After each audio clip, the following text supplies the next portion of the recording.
خسرت كل حاجة في ثانية، الحساب اتبخر، السوق غدر بيا، والنهاردة أنا جاي أدور على طوق نجاة، لأن اللي بيحصل ده مش تداول، ده انتحار رسمي. الحقني يا بروفيسير. يا حاج جمال، أول مسمار في نعش حسابك هو عدم الالتزام، وإن ما يكونش عندك ريسك بروفايل. ده عبارة عن البطاقة الشخصية ليك في أسواق المال، وده اللي بيساعدك تدير رأس المال الخاص بيك. أول بند فيه هو إجمالي التعرض للمخاطر، وده أهم رقم، ويعتبر الرقم ده هو أقصى مبلغ يمكن خسارته في الاستثمار، والرقم ده مش بيتم اختياره عشوائي ولا. يعني إيه يا بروفيسير؟ أنا كنت بفتح صفقات لحد ما المنصة تقول لي عفواً لقد نفذ رصيدكم. ده العك بعينه. وكمان لازم تحدد بند مخاطرة الصفقة الواحدة، ومش بتتحسب عشوائي، بتتحسب بناء على متوسط صفقاتك الشهرية، من خلاله بتقدر تحدد مخاطرة الصفقة الواحدة. يعني أوزع المخاطرة على عدد الصفقات، عشان لو واحدة خسرت يكون في صفقات غيرها تعوضها.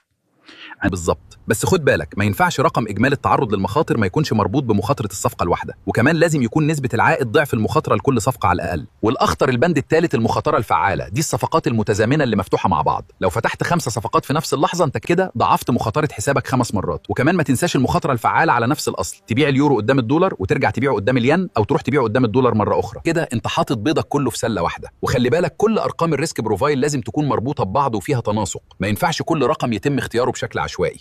ده أنا كنت بعمل كده وبقول تنويع مخاطر، طلعت بغرق نفسي وأنا مش عارف. طيب في بنود أخرى يا بروفيسير؟ وعشان تحمي نفسك لازم تلتزم بحد الانسحاب اليومي والأسبوعي، وده مش هزار. لازم يكون عندك ثقافة مفهوم الانسحاب، وده رقم أو نسبة بتتحدد بناء على محفظتك الاستثمارية. كلام يوزن ذهب. طب والناس اللي عايزة تتعلم تحسب الكلام ده بالورقة والقلم، تعمل إيه وتفهم إزاي إدارة رأس المال مثل المحترفين؟ الحل في ورشة العمل 5 أيام هتبدأ يوم 20 من الشهر الحالي، هنعلمك فيها كل تفاصيل إدارة المخاطر بشكل مجاني. اكتب مهتم في الكومنتات وهنبعت لك كل التفاصيل.